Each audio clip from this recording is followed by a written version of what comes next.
I would like to start the session, which is developing the intra-city multimodal infrastructure. And I would like to call the chair for the session, Professor Geetam Tiwari, Chairperson TRIPP, IIT Delhi, India. And I would like to call our speakers, Mr. Sanjay Dhakar, Chief Technical Officer, Jugnoo, India. Mr. Prasanna Patwardhan, Chairman and Managing Director, Prasanna Purple Mobility Solution Private Limited, India. And Mr. TJ Ronacher, Director, Hyperstructures, Hyperloop 1. Will be soon assisted by Mr. Pankaj Kumar Bansal as well. Right. So I'll request Professor Geetam Tiwari to take the session forward. Please. So good afternoon and welcome to this special session on transport. As you know from the title, this is on developing the intra-city multimodal infrastructure. So, well, I'm supposed to make like a 10-minute short, some points. So I think maybe how we could conduct this session that I can initiate some specific points and maybe invite each one of you to, lay down your first set of observations for about 5 to 10 minutes. And if we want, then we can have some interventions from the floor also and then come back to the speakers to either clarify or add something more to it, both after listening to each other and also taking some questions from the floor. So as we understand, that multimodal transport, of course, it makes perfect sense. Any urban transport, then we are talking about within an urban area, there are, we have all kinds of trips, short trips, medium-sized trips, long trips, different purposes. So this understanding is very clear at least amongst transport people, that no city can be served by just one kind of infrastructure or one kind of transport. And integration brings benefit to all. So when we talk about Indian cities, I don't have a presentation here, but the latest census shows that any city, regardless of its size, the majority of trips are actually today as pedestrian trips. So, and this is followed by public transport trips, where public transport is mostly road-based public transport so far. And out of road-based public transport also, we have either intermediate public transport, IPTs, because in many small size cities, as you know, we do not have organized bus systems. But in million plus cities where we have slightly more organized bus transport system, then it happens to be road-based public transport system. So this is the idea about public transport. I think in latest census, one surprising number I found, that in many of our medium and small size cities, it ranges something like between 5% to some cities it goes as high as 20% are by train. And this number surprised me because actually we have metro systems in very few cities, and wherever we have, except Delhi and maybe Kolkata, all the other metro systems are really small systems right now. So what are these train trips? And if we look at carefully, we find that these train trips are mostly regular commuting trains. So as you have in Mumbai case is well known, but what had not struck me that even when we look at Delhi, number of people commuting from surrounding cities, Meerut, Faridabad, etc. by train, just regular train, not metro. And similarly in West Bengal caught my attention. In 24 West Pargana district, it was almost 18% trips by train. In Patna, about 15 to 16% trips by train. So these are just regular trains. And why I wanted to bring up here, because all the time when we are talking about, intermodality and integrating infrastructure, and we can see infrastructure is not just physical infrastructure, it is also logistic infrastructure, it is also, infrastructure also you can integrate at various levels. I have not seen much discussion on this aspect at all, recognizing that already a lot of people are traveling by train, regular commuter train, and even though we talk a lot about introducing metro systems, but there is no discussion on this. So this is one point that I'd like to invite my panelists to just throw some light on it. When we talk about integrating multimodal, developing in a multimodal infrastructure, how should we account for these kind of trips? And whether we should start discussing upgrading these systems also in our discussion for smart cities. Not just metro, but in fact existing train systems. Second thing, of course, is that as we know that most Indian cities tend to be mixed land use and high density cities. And this is one of the reasons that majority of the trips happen to be medium size or short trips. By that, what I mean is, and this number is also available in latest census, that majority trips are either short trips I'm defining as less than 5 kilometers, and medium I'm defining as less than 10 kilometers. So exclusive, very efficient rail-based systems are actually very well suited for long trips.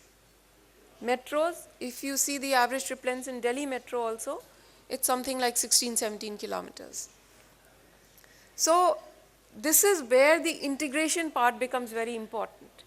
Because if we want to solve the city level transport issues and mobility issues, we have to not just address long trips, but we have to see how we integrate different systems to cater for short trips, which is shorter than 5 kilometers, which is very well suited for road-based systems, and in fact even bicycles.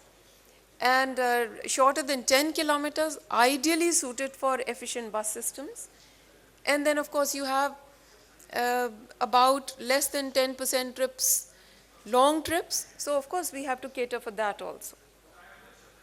So this is where we have to start thinking that integration means that it is not simply that you have a metro system and everything becomes feeder to it. That's not going to solve the problem. Integration means that we have different kinds of trips, the requirements are different, and therefore the integration is that how you overlap these different systems to cater for city-wide mobility. So I think with these few initial remarks, I would invite my panelists now to make their observations for initial observations. And we could, I think in the list, Sanjay Dhakar's name is next. So I can invite, please, either from there or here, wherever you want, you can come. Hello everyone.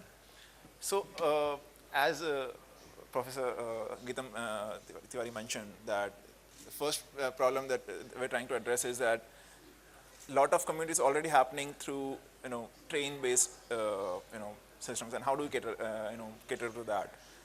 I would say I think that's mainly because of economical reasons, because that mode of transport is pretty easy, cheaper in India, and a lot of other people cannot afford to go into use different other type of mode of transport. So they choose to use this train mode of transport. And I think to improve that, we can basically just improve the I think the major problem that we see in that area is that capacity issue, like the huge congestion is there in that area. So we can definitely improve that as well. And secondly, like for the other question, which is how do we cater to short trips and medium trips? So before that, let's discuss that why why do people choose multimodal transport model as compared to the private mode of transport? So whenever a commuter is choosing a type of transport, he's basically choose a mode of transport whose utility is higher. And by utility, I mean utility could be attributed to different various factors, such as waiting time, total time trip, how many number of, switches he need to make, interchanges he need to make, and the requirement of seamless travel. So basically, like if you want to promote multimodal transport, and another factor is basically the last mile connectivity. So normally, the problem with public transport is that let's say even if I am taking metro, again I need to take other mode of transport from my home to the metro station, and let's say at the metro station to my office. So we also need to solve that problem as well. That how do we solve last mile problem?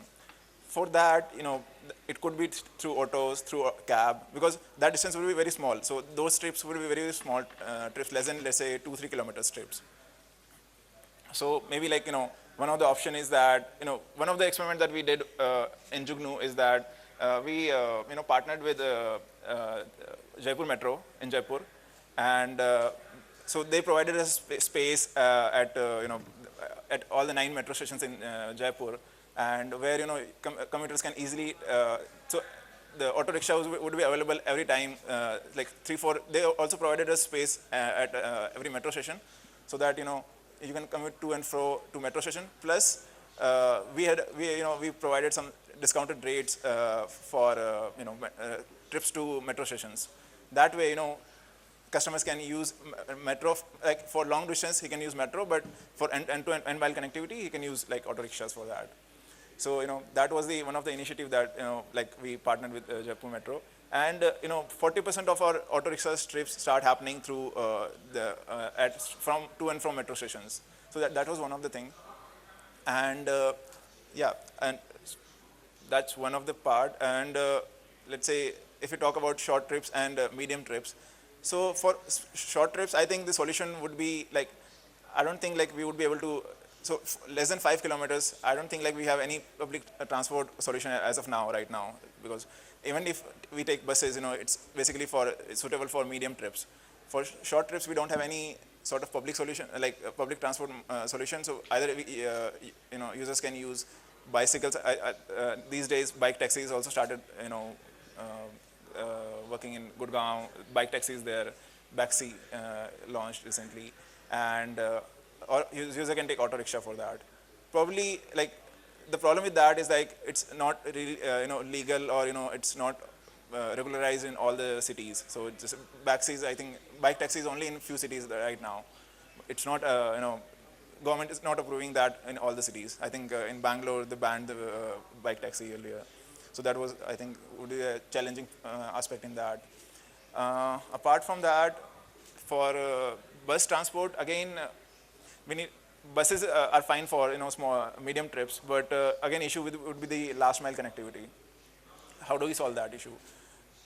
So maybe like define a bus route in such a way that the distances are buses are running on the shorter route, but with more number of stops. But again, it would increase the commute time, and it would be an issue for the commuter and commuter. So yeah, I think there would be need to some balance in there. So yeah, I think that's my take on this. All right, I think yeah. We'll come back to you. Sure. So I will invite now Mr. Prasanna Patwardhan. You have long years of experience of running bus systems and BRTS systems. So what is your take on what are the barriers for this creating multimodal infrastructure for transport? Yeah. Good afternoon, everybody. It is always challenging to have even listeners after lunch. So this, we are today talking here on intra-city multimodal infrastructure. When we talk about infrastructure, or to start with, before that, I would like to focus something on integration, which all of us keep talking about. What kind of infrastructure is required, it all depends on what kind of integration you are looking at. When we talk about integration, I think there are about 6 aspects to each integration. Ideally, it should start from ministry, but I don't know when that would happen, when we will have one single transport ministry. But even in, if you look at the laws of railways or city development authorities or motor vehicle act, so they don't actually supplement each other. Just to give you an example, in our 2006 urban transport policy, we say that there has to be equitable road space available. You said that there are more pedestrians in any city than other mode of transport. So about 40% people they walk, then balance about 20-30% people they take public transport, and 30 to 35% people they go by their own vehicles. But if you look at the road space, most of the road space is occupied by these 30% people. How can this happen when your policy says something and you are doing something? That is because there is absolutely disconnect in whatever rules or regulations are put down in cities and what we talk in terms of policy. If we go line by line in that policy, nothing has yet happened only because there is that disconnect.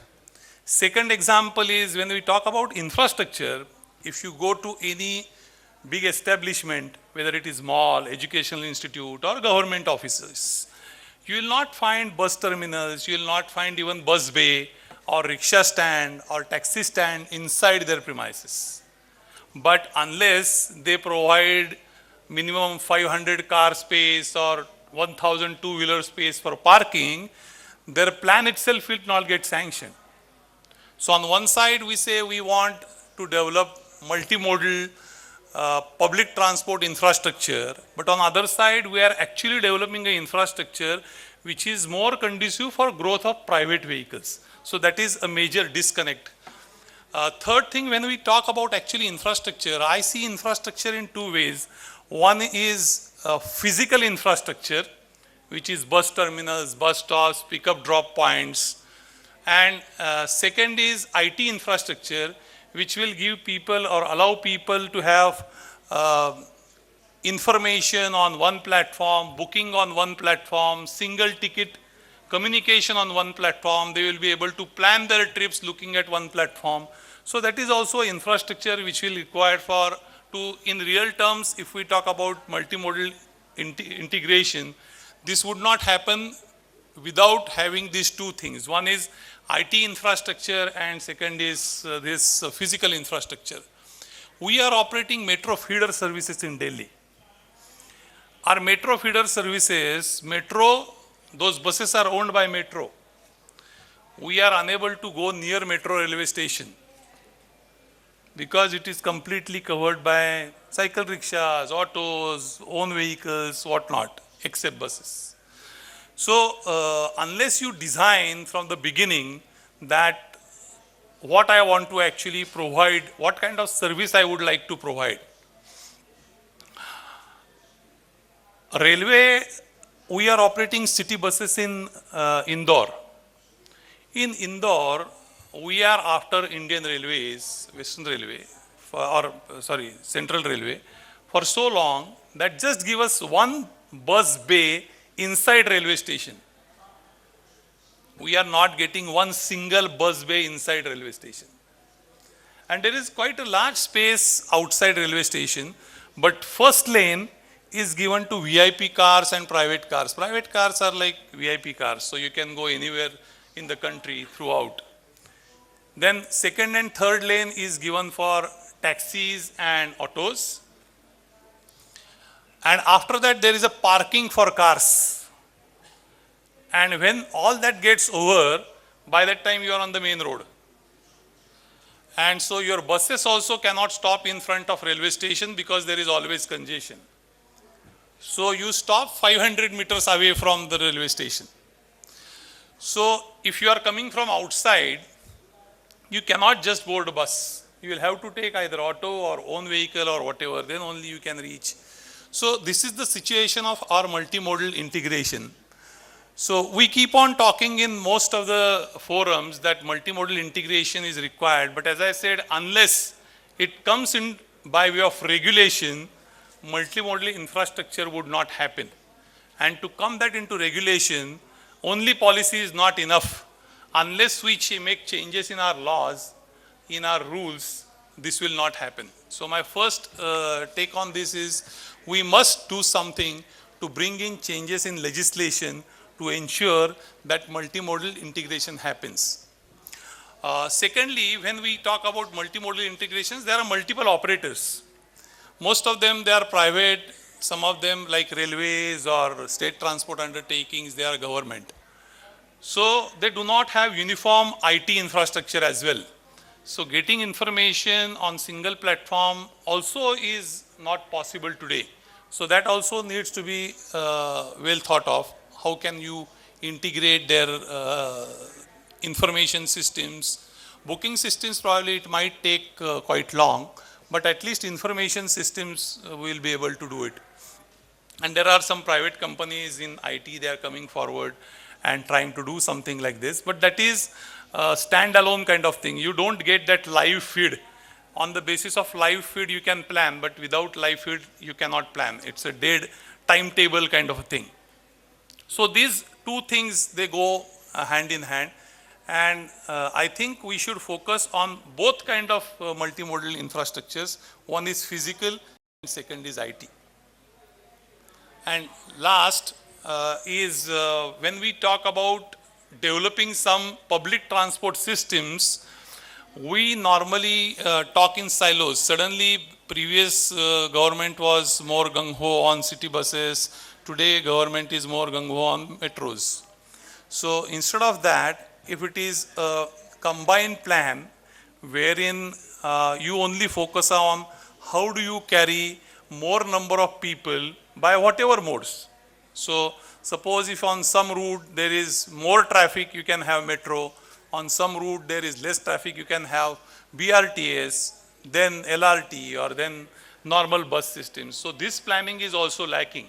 So unless this planning within modes, public transport also there are 4 or 5 modes which you can adopt. And one mode which is actually lagging in totality today is cities are growing in sizes. There are one route which we used to operate about 15 to 20 kilometers. Today there are routes which are 35, 40 kilometers. And it takes person to at least reach from point A to point B in cities like Pune, Mumbai, Delhi, at least 1.5 hours, 2 hours one way. Under such conditions, we cannot expect people to use public transport without having any assurance of seat. So Ola, Uber came and they literally almost washed away old taxi systems. So same thing here also, there is a requirement of having app-based bus systems wherein people get assurance of their seating. But if those systems are not well integrated with existing public transport system, then there is going to be a chaos. So one of the suggestions also which I keep on giving to STUs is you should bring in with public-private partnership such kind of services wherein these services are also offered by a unified transport authority in a city. So with this, I think whatever I wanted to say on all 3 points I have said. Thank you. So now I'd like to invite Mr. TJ Ronacher. And I guess we expect something very different from you. Thank you. So, yeah, most of my fellow panel speakers, I think, have touched on a lot of key points that I would like to touch on as well. But yeah, definitely looking at this from a slightly different viewpoint. So, in terms of Hyperloop, considering a new form of transportation that's a little bit more the longer trips than what we've been discussing so far in terms of the short and medium trips, and a little bit more of the Intra-City. But it is very important to actually integrate that into the other modes of transportation. So that's where this whole multimodal integration is very important for any success of Hyperloop as well. But that being said, we could and potentially would still have the same problems that we're outlining with these other modes of transportation in terms of last mile, integration to the other modes, and any legislation and policy that's going to enable and in some cases force that type of proper integration. And Prasanna, you mentioned the infrastructure, physical and IT, and I think those are two really key points. So both the size and infrastructure that's involved with stations, with the linear infrastructure of a rail or a Hyperloop or a metro system, roads. And the IT is definitely, I think, the area that's exciting for the future, where there is potentially a lot easier to make changes there. And as some of the new technologies that's coming out that can be integrated in terms of autonomous systems, in terms of better communication across different platforms. So that's definitely an area that Hyperloop in particular is looking at for our system, and would make a lot of sense if we'd be able to work collaboratively and integrate that with other systems. So when you're traveling from some long distance from one city to another, once you get to this new city, in the city center potentially, you're obviously going to need to expand out from there. And how you best do that would be to have a close integration to another metro or bus or road system.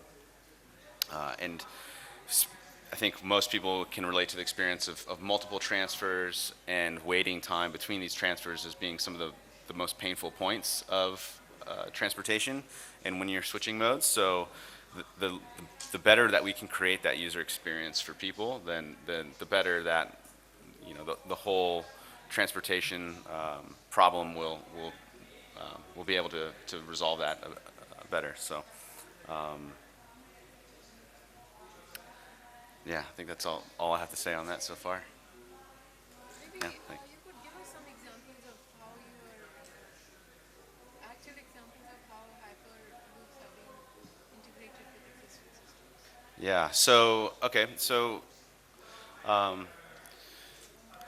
I can speak to a specific example in, right now we're working on a feasibility study in Dubai, and looking at a potential route there that would be intra-Dubai from the northern part to the southern part of Dubai, and working closely with RTA, the government agency there, we were able to establish where the best location for stations would be on both ends of this route. And that is very much a part of what their planning is for the development, new developments in that area, in terms of new residential area, new office buildings, as well as their metro system. So in one case, it is the new expo site that they have for 2020. It is the Al Maktoum Airport that they have, and also the Jebel Ali Port, as well as a new development that's planned in Dubai South. So the main station for the Hyperloop would be in a kind of middle ground between all these key locations, and also ties in well with their main metro system that runs, the Red Line that runs kind of along the coast through the heart of Dubai city center. And the way that we were able to come to these locations was based on some studies from kind of ridership studies, looking at, well, if you place it a few kilometers to the left or to the right or north or south, where exactly, how might the ridership change? And you can see that depending on that location and how you build out other metro stations or other metro lines, you can tweak that. So there's a lot of modeling and simulation that can come into play to predict some of this ridership in these models. So that's a pretty interesting aspect of it. So for us, kind of coming in new and trying to take a new approach in this, that's a big area for us, is looking at some of these ridership models and simulations. Thank you. So far we've heard, I just gave a brief idea about, the kind of cities we have and the kind of trips we have. And I think our three main speakers, panelists, have very interestingly picked up slightly different focus, but very much complementary. Because first Sanjay talked about laying really stress on last mile connectivity.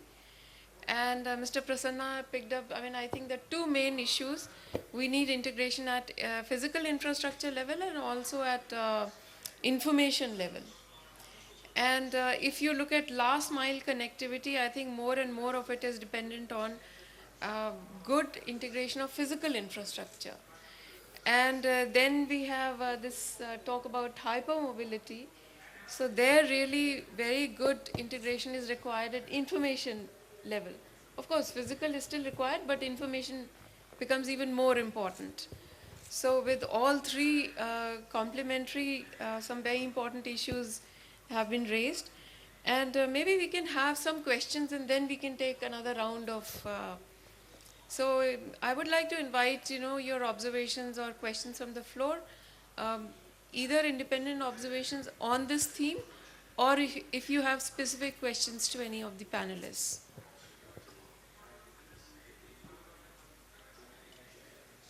So there are people here with, yes.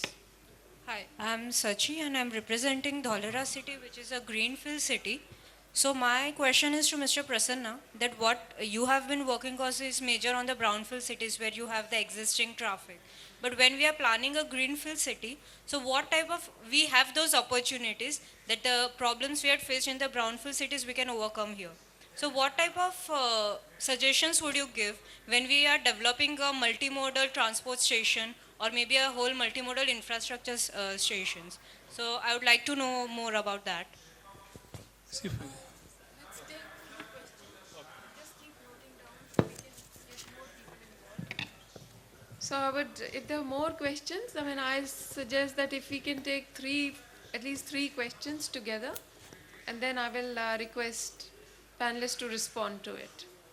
So are there any more questions? Well, if no, then I would request you to respond. Meanwhile, people can think if they want to ask any other question. my first suggestion would be to have UMTA, Urban Mass Transit Authority, because unless you have some body which takes care of entire transportation of the city, nobody will think of integration. So that is number one. Second is, integration actually starts from planning. And if you plan in integrated manner, then only it can happen. So planning in terms of physical infrastructure, planning in terms of the routes, planning in terms of complementing each other. Otherwise, most of the routes, they compete with each other. So multimodal is, all modes are competing with each other. Actually, they should be complementing with each other. Starting from, people are interested in door-to-door services.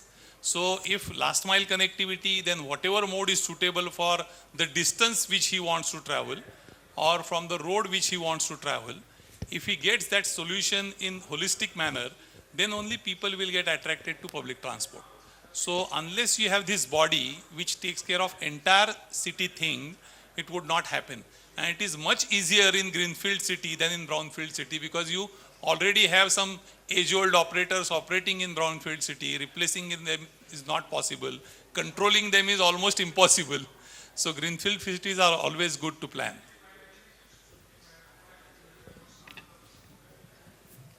Yes, there is a question at the back.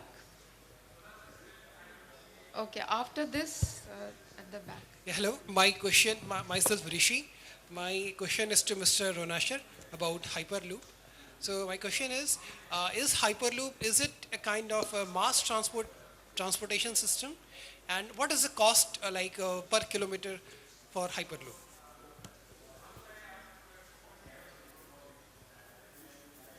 Can I answer this now, or would you like? Yeah, I think there was one more question. So Yeah, let's hi. I'll just ask it. Related to the topic, could you also discuss on how have other countries solved this problem of basically intra-city multimodal infrastructure? And secondly, how is the problem for India different from the other countries like China, US, or whoever has solved this?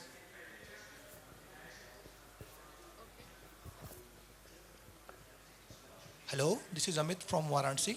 Actually, my question is, how are going to introduce Internet of Things and Big Data into BRT systems and multimodal infrastructure? just could you repeat it? How are we going to introduce? How and when? How and when?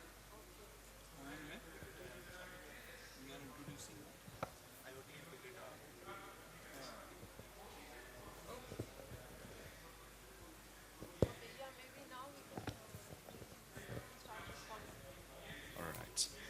So the question for Hyperloop system in terms of the throughput and the cost. So these are things that we can really dial in depending on the route, or they're also very much a function of the route and what we need to accomplish in terms of the expected ridership. In terms of throughput, that's largely driven by, or we can control that through our spacing between vehicles and as well as the vehicle sizing. So typically somewhere on the order of 10,000 passengers. Let's see. Yeah, so it is a large, can replicate a high throughput of passengers. And the cost is also going to be a function of the terrain, if we need to do a lot of tunneling above ground, below ground, and that is comparable to other major modes of transportation, such as a high-speed rail. So our target there is to be less than the cost of a high-speed rail system.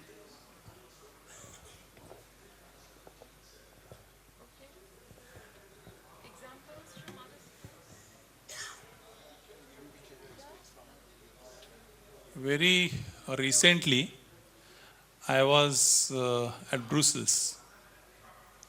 So when I got down from a plane, I wanted to go to a place called as Kortrijk. I got down from plane, and just below the airport, there was a train which was going Intra-City, not metro. It was going Intra-City. So there was no booking available in Kortrijk. That's why I stayed in a place named as Ghent, which is very near to Kortrijk. When I got down from train at Kortrijk, I came out of the station, and I normally, like all Indians, I started searching for a taxi. So first thing which I saw when I came just out of the platform, not even out of the station, was a huge cycle stand. After that, when I came out, there was a bus stand in front of me. Still, because of our habit, I asked them, but where is the taxi stand? I want to take a taxi. So they directed me about 500 meters away from railway station, and there was a taxi. So I took a taxi, and I wanted to go to hotel. So I straightway gone to hotel, and that area was at the center of the city.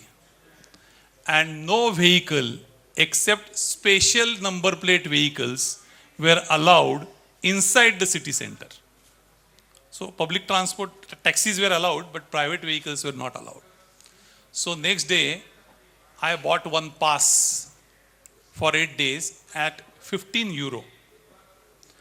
And with that one pass, I could use all kind of transports, not only in Ghent, but in Kortrijk and third city Bruges also. So this is the kind of integration what people are trying everywhere. And second example, I had gone to Geneva. So on the reception, I asked him, how do I go to airport? Normally, what answers we get? Shall I call for a taxi, sir? So she gave me one pass. She said, 15 minutes by train and 20 minutes by bus. And you can use this pass, free of cost. That was included in my hotel tariff. So this is the kind of public transport what people are promoting outside. But we are so much tuned for last several years to think of only cars and taxis that our thinking process doesn't go beyond that. Still what we are doing in Seoul, they are actually breaking bridges. We are building bridges. They are widening footpaths, we are widening roads. So unless we change our mindset, things would not change. And Professor Geetam Tiwari, she has been doing it for last, I don't know how many years she is trying to convey the same message at different levels, government levels or even academic levels. But very little things they have changed over past 10, 15 years, because I am in this business for last 32 years. But before JNNRM happened, there was not even a talk of public transport anywhere. So in last 7-8 years, at least we have reached at certain stage where we are at least now thinking of having a good public transport. So this is very interesting. Actually, this point I picked up from all three speakers, basically. If you see, the title is Developing the Intra-City Multimodal Infrastructure. But somehow we keep talking about public transport, which is very good. Exactly that's what should happen.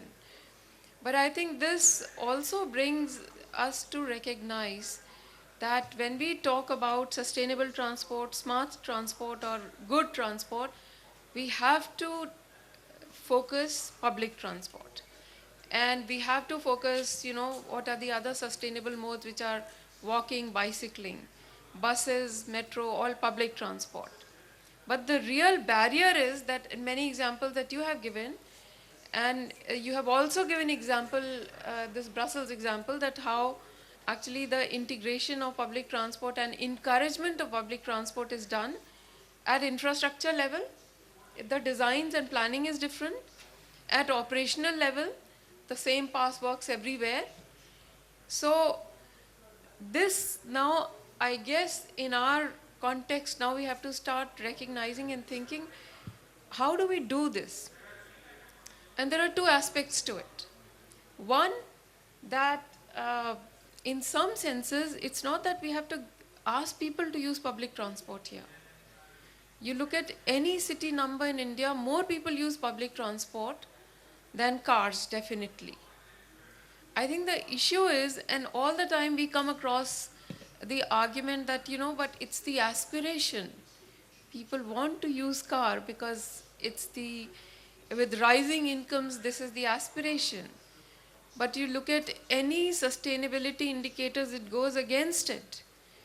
And many things that became aspirational in last century, in 21st century, we cannot recognize it as an important thing.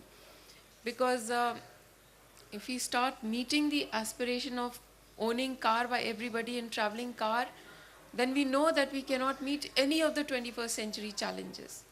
Whether it's global warming, or whether it's local pollution, or more importantly now health issues.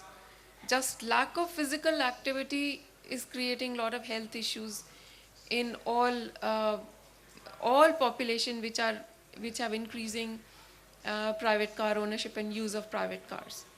So I think barrier is what we have to understand, that how do we break through this barrier? We understand it should be done. And we have examples from other countries that it has been done. So what is required here now? In 2006 urban transport policy, we made some statements, but we have not been able to really translate it into action so far. So I think maybe we can spend few minutes discussing this issue. You talk about last mile connectivity. Why is it not happening? What are the barriers we see?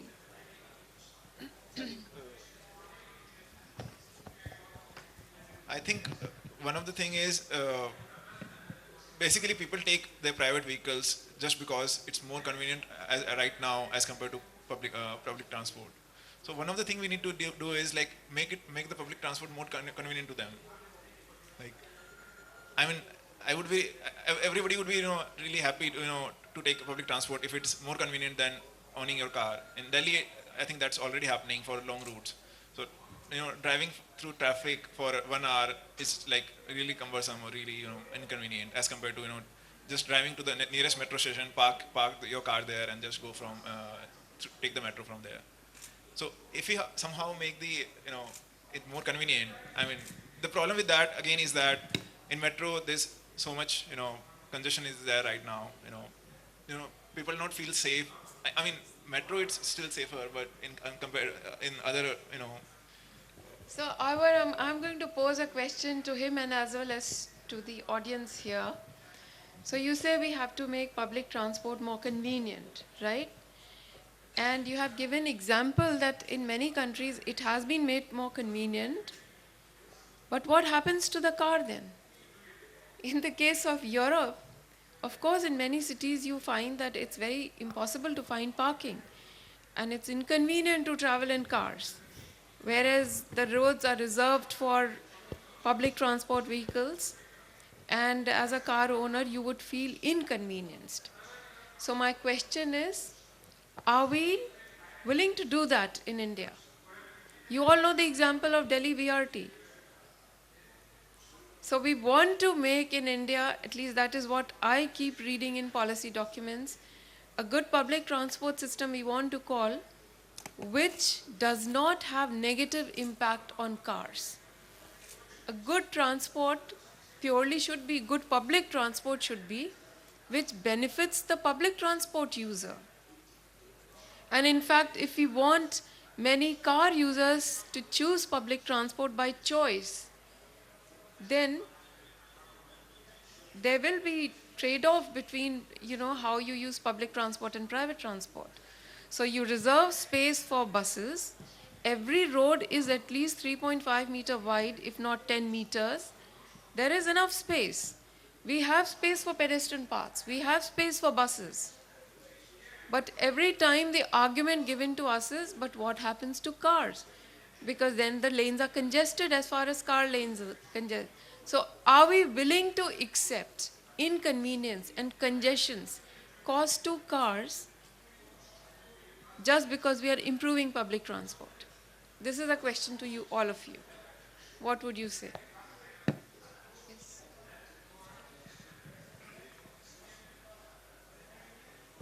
Thank you. Hello. Yeah, my name is Shashank, and I actually thought about Mr. Patwardhan's suggestion, so to say, but it's kind of a chicken or egg situation. Because in Europe, for example, in Germany, France, or Belgium, wherever you go, there are a lot of public transport systems available which are much more convenient and much more comfortable. That's the reason people are choosing to go there. While in India, it is not there, and we can always claim that, okay, when the government does this and that and this, then we can start using it. But I think, in my opinion, somewhere as a citizen, as a normal citizen, we should change our mentality that owning a car or going with more convenient and comfortable mode of transport should not be only the status symbol as such. We should accept from a, let's say, aware citizen that, okay, we are a developing country and we are getting into much more faster development, and there would be a transition period where we have to, let's say, suffer for some time, and we should accept it as it is. And we should change our mentality that, okay, even if it is a little bit inconvenient, if it is a 500 meters or 300 meters of walk which I have to do, I should be ready to do. It should be just 10 to 15 minutes walk. So it's not something that even for going outside to gate number 7, I need a shuttle, and from there to the next chowk, I need a rickshaw. This is the mentality that we have to change, and maybe some awareness programs or some kind of educational programs, even for the schools and from the very bottom level, should be implemented, which would probably enforce this kind of mentality for the students and from the next generation. Maybe for this generation or the next or the older generation, it might not be that easy to accept because of the weather conditions, because of the age conditions, or whatever it is.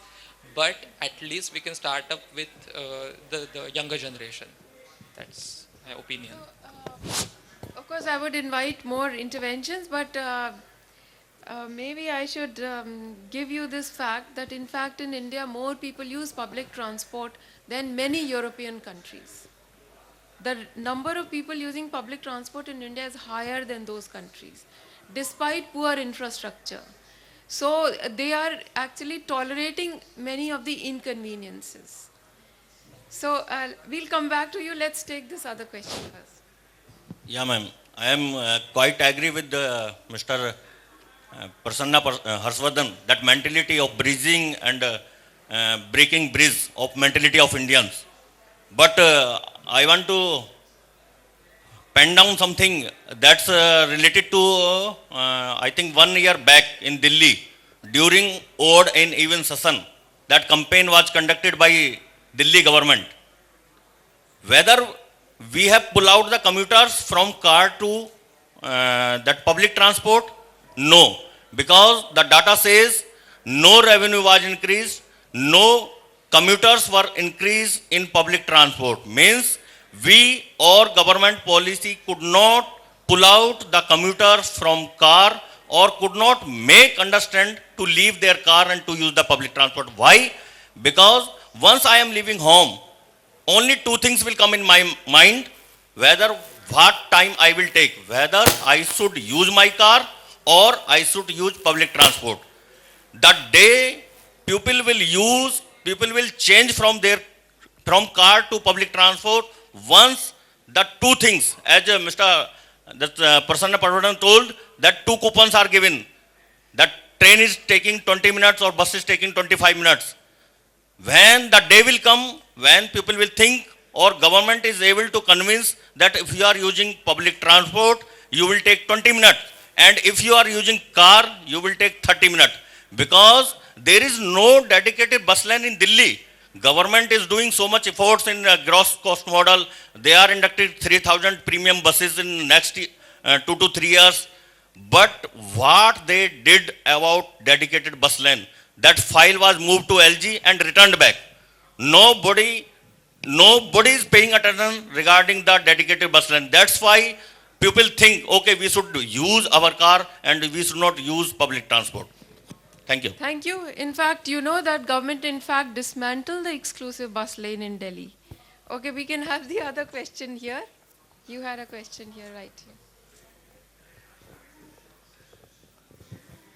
Hi, my name is Anand. I had more of a comment in addition to the speakers' the panel's point rather than a question. So, in addition to Mr. Patwardhan's comment about Scandinavian and German countries having an infrastructure, there's a lot of connectivity additions being done in airports like O'Hare in Chicago and similar airports where people have private cars. They come to the airport, they park the cars, they use public transports to get from that point to the airports, then they fly through planes. And then that is inhibited by no means of other transport. It's in fact complemented in other cities similarly. And there's a question to Mr. TJ Ronacher, if he can enlighten me on that, because I would really like to know. There's a system called the BART in the Bay Area Rapid Transit, and I've used that often when I went to San Francisco. Can that kind of a system be implemented here? Because we have the metros. We've been influenced by the English system of the London Underground, the tube. And we've had that for a long time, but it's still not that popular among the millennials. But in the Bay Area, the BART system is being used by all kinds of Silicon Valley goers. Can Hyperloop integrate itself into BART similarly if it can integrate itself into the Indian metro system? Yeah. Can I address that? Yeah. So yes, I'm also familiar with BART. I've written that as frequently as well. I'm not too familiar with the metro systems that you have here locally, but in general, yes, I would say that would be a target for Hyperloop would be to integrate to those types of metro systems. For instance, the metro system that's in Dubai that I mentioned previously, that is an automated metro system that's analogous to BART in some senses. So definitely that would be a goal of ours, so that you'd be able to get closer to that last mile integration and among those different modes of transportation. So I do want to point out one, it's a fact. Actually, US has no good example as far as public transport is concerned. And even when you talk about integrating, your parking lots with airports, so if you just take a top view of any airport in US, it looks like in fact, northeast is like a huge parking lot, right? If you just look at, this whole corridor which goes from Boston to beyond actually Washington, DC. So, and BART example, just recently I read, despite having this excellent system, the number of percentage of people using public transport in that area is 7%. Yeah, people still love to pay the large toll and drive through traffic across the bridge. And in fact, I think recently they had a lot of discussion on that they wanted to introduce, they have introduced red lights at many places so that the train stops for the car. It's the other way around. So actually US, I think, right now, I think we have to look at many Latin American countries and many European countries which are much more forward, especially when we talk about, sustainable, smart transport, etc. I think the difference is between basically the density, population density. Yeah, well, those are all related, Now you talk about TOD. So you can create a system and then, you can plan your land use so that it suits that system. Transit-oriented development, a lot of people talk about.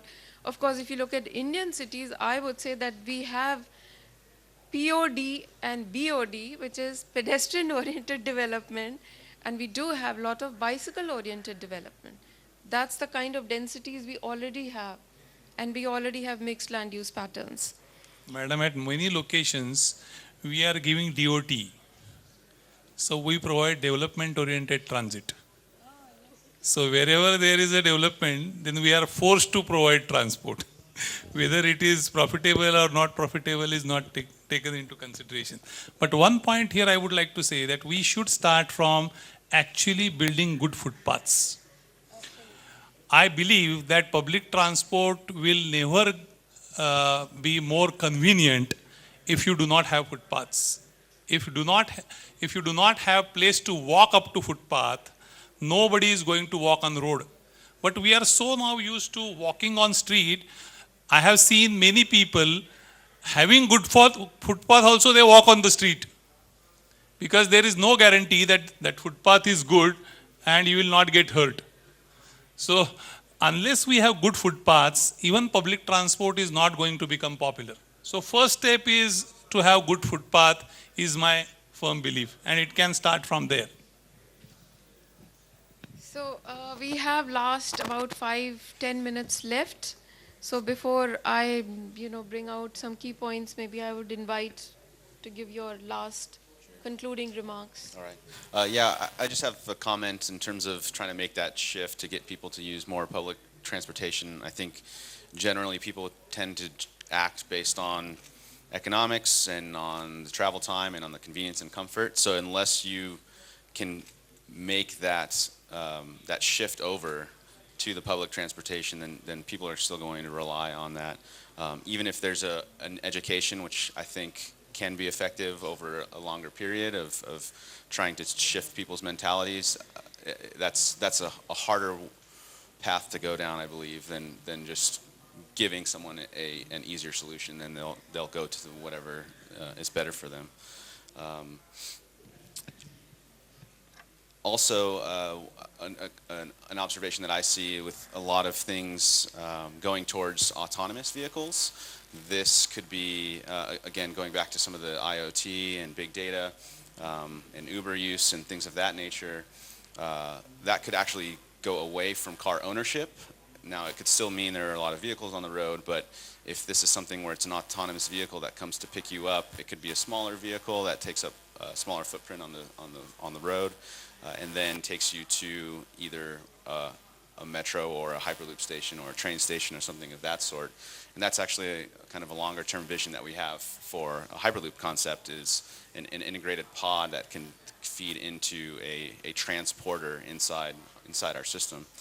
So it would be something where you just select where your final destination is on an app or something of that nature, and you get in one vehicle and don't have to worry about it from that point forward. And that could be integrated and potentially into some of these other transport systems as well.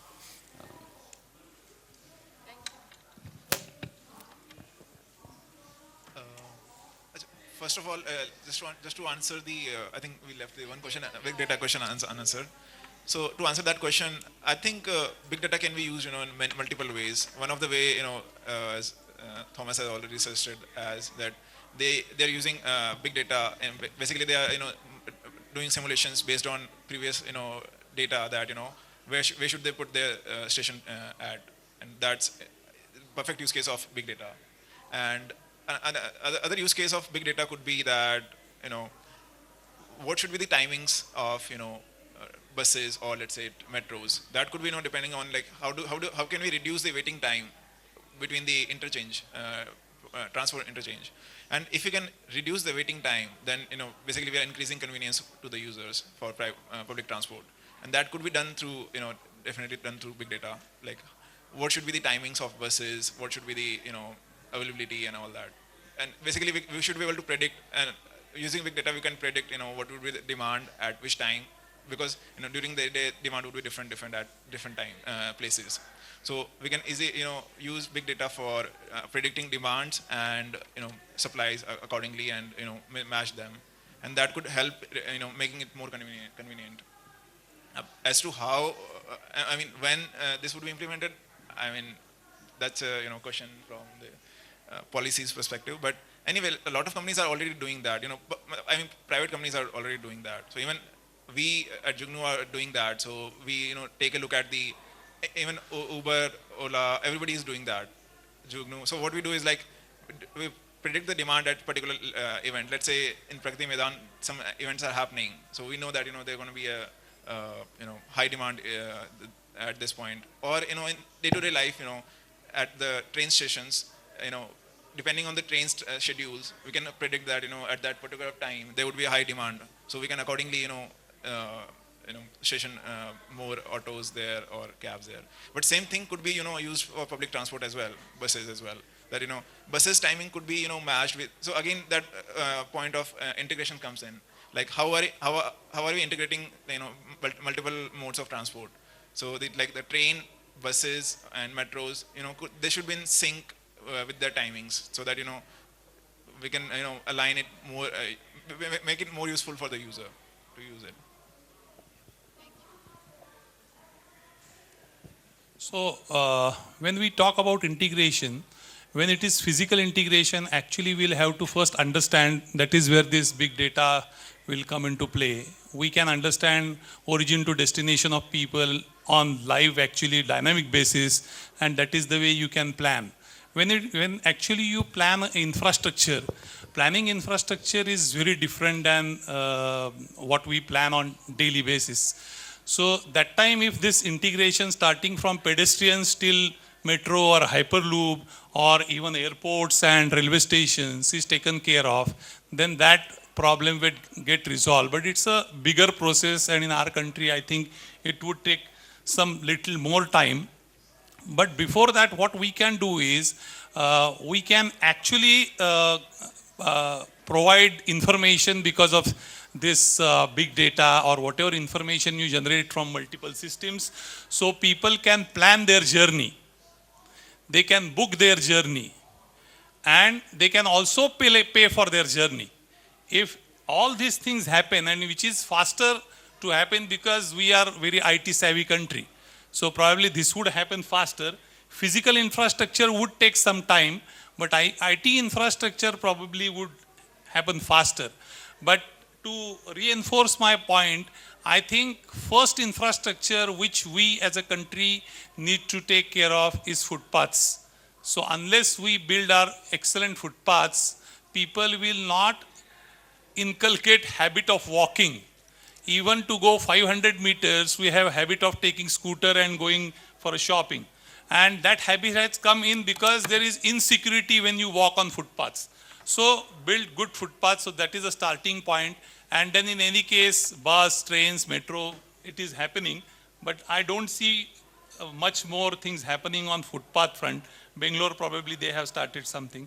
But this is where we should emphasize, because then people will not say that this is my space. Because if you take a one lane out of 4 lanes, people will say this bus lane, or why there is bus lane, it is taken out of car space. In Barcelona, 16 lanes, they have been converted to only 4 lanes for cars. And all balanced lanes are being converted to footpaths, light rail, BRT, cycle track. So they have in fact given space for hawkers on footpaths. So all 16 lane road is now only 4 lanes for cars. Initially there also people cribbed, but now it has become way of life in South America, particularly in many countries. So I see first step as taking footpath, and IT infrastructure would probably happen because of private initiative. Thank you. So I think now we are concluding, so it's difficult to take questions now. Uh, I think this is a very nice conclusion to this very important topic, developing the intra-city multimodal infrastructure.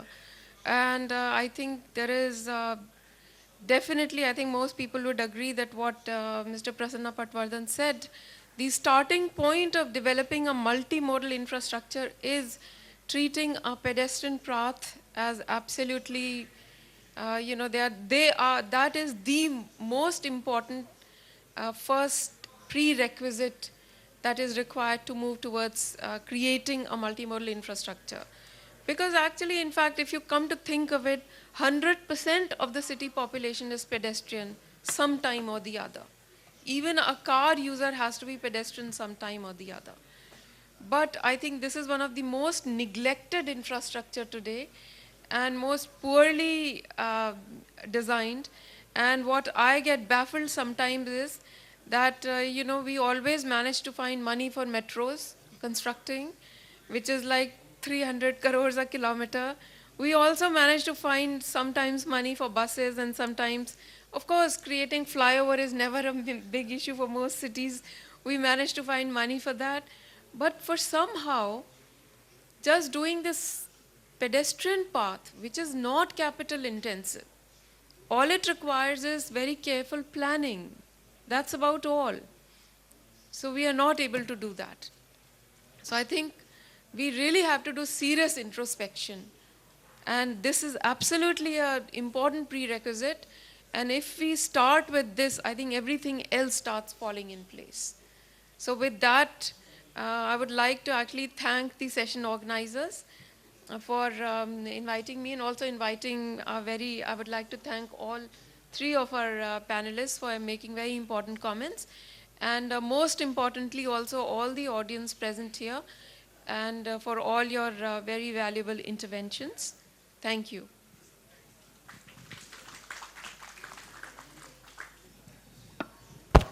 Thank you, ma'am. Thanks a lot. Now I would like to request you to kindly felicitate our speakers, ma'am.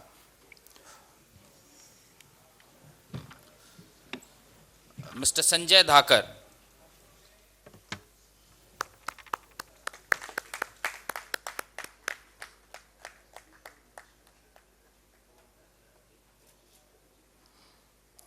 Mr. Prasanna Patwardhan.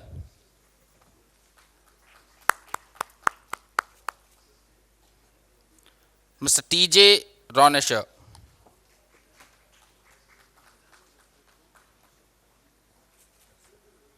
And on behalf of Exhibitions India Group, I would like to felicitate Professor Geetam Tiwari.